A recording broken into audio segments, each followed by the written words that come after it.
Welcome to the Genius Factory. Enjoy the video. You'll begin by confirming prerequisites quickly so the fix works. First, update iOS. An outdated system blocks Appstore restoration.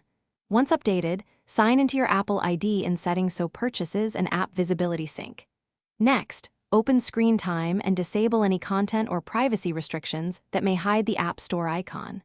After these checks, you're ready to perform the first actionable recovery steps: restart, search, and reset arrangement, so make those moves now. You'll now hunt and recover the App Store itself. Start with Spotlight. Swipe down on the home screen and type App Store. If it appears, open it and drag to your preferred spot. If Spotlight fails, reset your home screen layout to restore removed icons.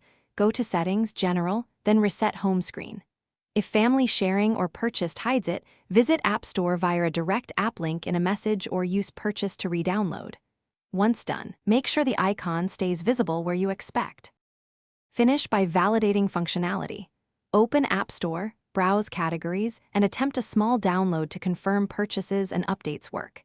If you see authentication errors, sign out of your Apple ID and sign back in. This refreshes entitlements. If pages won't load, reset network settings to clear stale Wi-Fi or DNS issues.